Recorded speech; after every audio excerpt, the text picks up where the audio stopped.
back to Stat 7 Sports. I'm the Contained Kunas, and we're back after dealing with all the AFC and NFC draft picture.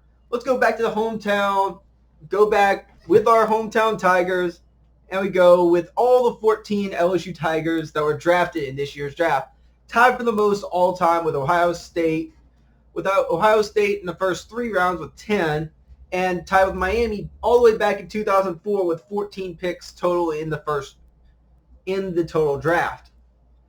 So starting off, we have the 14 that got drafted in the draft, and overall we had 20 Tigers drafted from that were either drafted or undrafted free agents that have been picked up. Starting off with the number 1 pick in the draft, Joe Burrow, going to the Bengals, where he's going to have some work cut out for him for the fact that the Bengals had the worst record in the league, and even with having Andy Dalton for the past, I forget, like 7 years, they really haven't had too much of a factor. Yes, they had like the four-year stretch where Dalton was in the playoffs back-to-back years, but they never won a single game.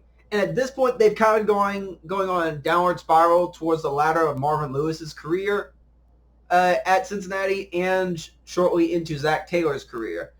Now, they did help to build a little bit of work around him, but starting off being the number 1 overall pick, there's going to be some struggles to deal with. Then we go to the second pick that was on the board for LSU, Khalil Chassaw. Many thought he was going to be a bit higher up, but I was thinking that I thought the Jaguars were going to go after Derek Brown, but he wasn't available at that point, so they went for another D lineman, more of an edge rusher with Chassaw, and they've been needing to get kind of a whole defensive shift for the fact that they lost Jalen Ramsey, lost AJ Bouye, you have Giannis Ngakoue trying to leave, so they're going on to a bit of a youth movement on their defense. Then we go to Justin Jefferson going to the Vikings. A little bit lower than what people were expecting, with a 5th wide receiver off the board. He's going to be able to be a strong number 2 wide receiver to Adam Thielen on the other side. Sure, a lot of his production that he had at LSU, especially in this last year, was in the slot, which is also around what Adam Thielen does. But going back into his sophomore year, he showed attempts to be able to go to the outside and have consistent production through the early and through the 2018 and 2019 season at LSU with Joe Burrow. Now he has to do that, make that transition to Kirk Cousins and the Vikings offense. But he gets to stay in purple and gold. Then we go to Patrick Queen, also in another purple and gold, going to the Ravens, where they used a linebacker that they've needed to replace C.J. Mosley for the past few years. And Mosley was there to replace Ray Lewis. So they don't draft many linebackers in the first round. Those are the last 2 they did before Queen, and he definitely fits the mold of someone that would fit into a Baltimore Ravens team and has that body type to be a strong middle linebacker for them. Then we go to the end of the first round with Clyde Edwards-Helaire. And did Kansas City need more offensive firepower to deal with? No, but for Mahomes to be able to have a running back who has consistent production in the passing game, because Edwards-Helaire is going to be the best receiving running back in this draft, bar none. So it's just another key they could feel.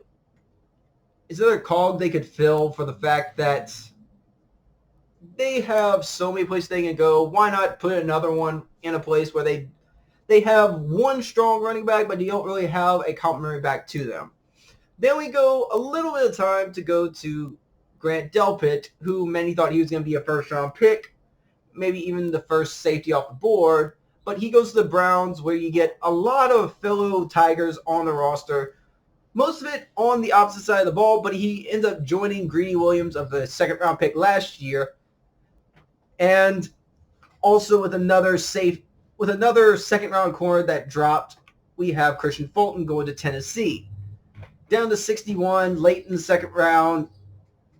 Whenever Tennessee lost Logan Ryan, their mainly slot corner, but at that point they needed a second cornerback to really work on the other side of Adoree Jackson. So Fulton definitely is a good fit for him, and it makes it where think about it this way: everyone that was drafted in the first round, they're gonna have a 4-year contract roughly with a 5th-year option. Anybody after that, they're not gonna have that 5th-year option. So if they end up outdoing their contract, they're gonna be able to get their second contract, which most players are trying to get to at the very least in the NFL. They'll get a year quicker than all these first-round picks. So he'll be able to get paid on his next contract quicker than you get Burrow, you get Jefferson, Edwards-Helaire, and Queen, and Chesson. Then going into the third round, you go get Damian Lewis going to Seattle for the fact that really, even with getting Ethan Posick a couple years ago, Seattle has not been able to get a consistent offensive line to protect Russell Wilson. It might just be for the fact that that's how it is for mobile quarterbacks. You've seen Deshaun Watson struggle with pass rush. You get Russell Wilson struggling with the pass rush, and you get Kyler Murray struggling with pass rush. So those are the three main mobile quarterbacks. Yes, you still have like Lamar Jackson, but they had kind of a different offensive scheme than any of those other three. But Lewis, the first offensive lineman off the board, and then we go to Lloyd Cushenberry, center, going to the Broncos. And for the most part, outside of really this pick and one other later on, they went towards skill positions to end up helping Drew Lock. They needed someone to end up helping protect him, and Cushenberry is arguably the top, if not, one of the top 2 centers in this draft, also with Cesar Ruiz, who was in the first round. But as a top 2 center, definitely showed himself out at the Senior Bowl and made it to where he's a solid third-round pick towards the latter part of it, but yes. Then we go to the late third round in one of the compensatory picks with Jacob Phillips joining Grant Delpit at Cleveland, and they're just fortifying the LSU side of the ball on that defense. You almost wish they still had Barkevius Mingo, but not as the 6th overall pick from that year. But getting someone to replace Joe Sherbert at linebacker once he got a 4-year, $54 million deal, it definitely ends up filling the hole that Sherbert left off. Going into the day 3 of picks, we get Sadiq Charles at the left tackle position. So the Redskins traded Trent Williams from to the 49ers, and as Joe Staley ended up retiring their starting left tackle, who would turn 35 this year.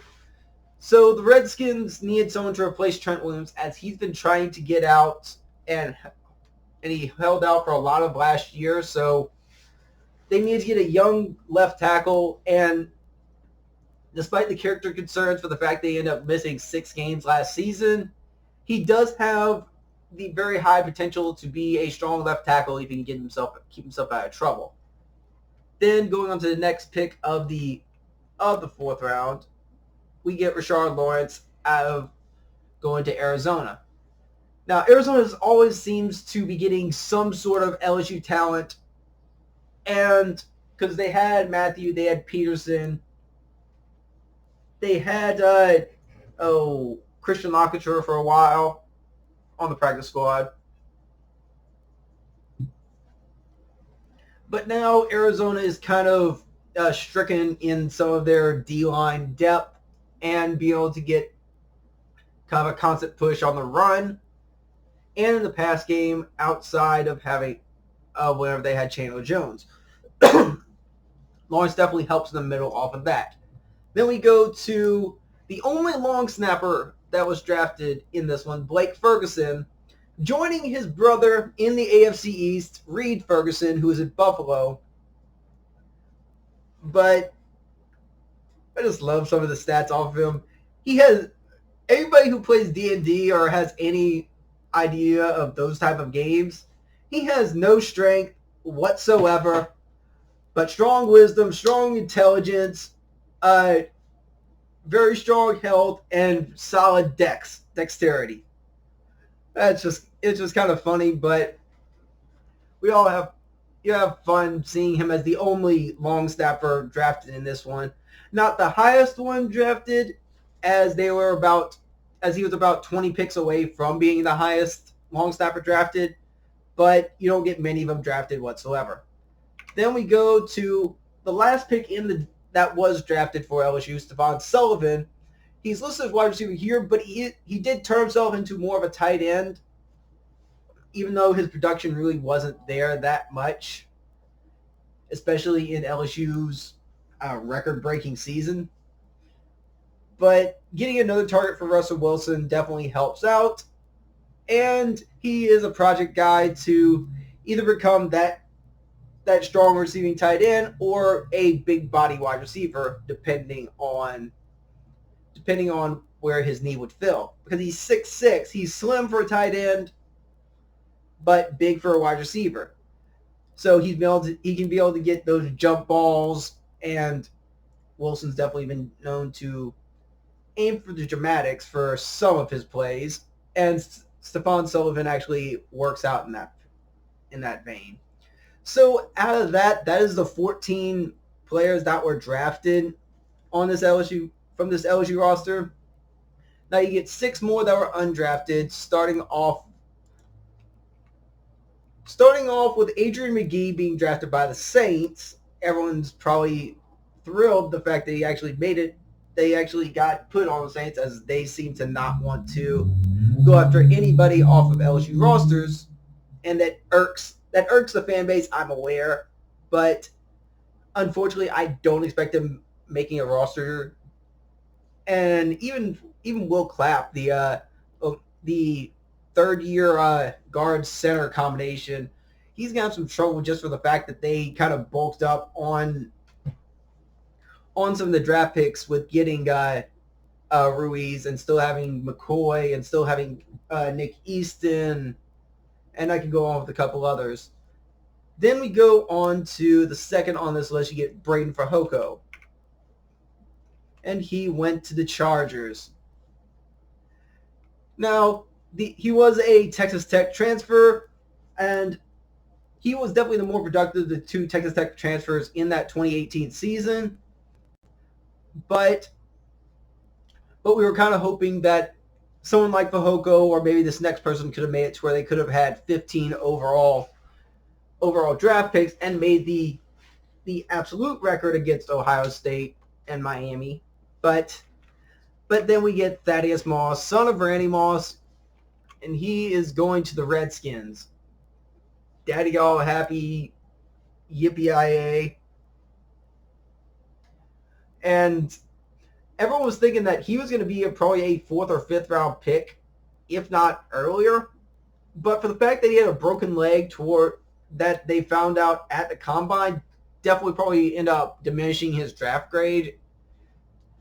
And still, he's going to have a chance to make the roster, and probably has a pretty decent shot, as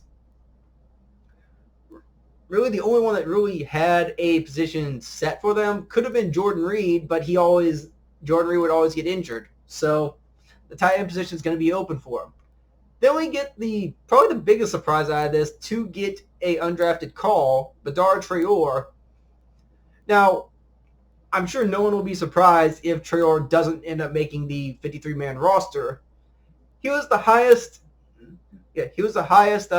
transfer in the 2019 transfer pool, so the 2018 transfer pool, but never really made it to his potential off of that as a 4-star guy. He kind of just played off and on, basically as a reserve role, so it's a little surprising that he actually made it on the board for the Chicago Bears. But yeah, good luck to him on it. Then we go to one of the most productive players that didn't make a draft roster, Michael Divinity, going to the Bucks. It seems like Tampa Bay always has to get a linebacker it's either Tampa Bay or Atlanta who always gets a linebacker from LSU. Because Tampa Bay had still have Kendall Beckwith. They still have, oh, Devin White. They had Kevin Minter. And all of those, the previous ones are first-round picks. So, okay, Beckwith was a third-round pick, but still, Divinity is going to be a solid pass rusher that has a good chance of making a roster, despite not having the ideal 40 time. Only had in the 4.8s and had also the off-the-field issues, just like Sadiq Charles. But that ended up leading him to be undrafted, but he's undrafted with potential. Then we have the last one, who was really the fifth wide receiver for LSU last year, as in Derek Dillon, that's going to the Giants.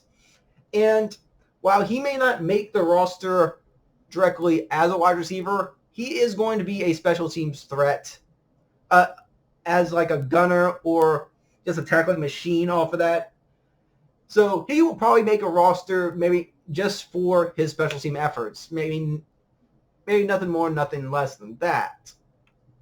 But with that all being said, that is the 20 players that have left LSU going to the NFL. All y'all decide to come back tomorrow, where I end up going over what's left over, what's coming next for the LSU Tigers, and how much of a loss is this really going to be? Yes, they had the most departures out of anybody in college football, but how does that really affect the depth on the roster? What's going to replace the Joe Burrows, the Clydes, and all of that? How far might it fall? Hopefully not too much, but I still say high hopes for this season, and y'all see why next time. This is the Kane Kunas. I'm Stat7 Sports. Please like, subscribe, share it out to other people.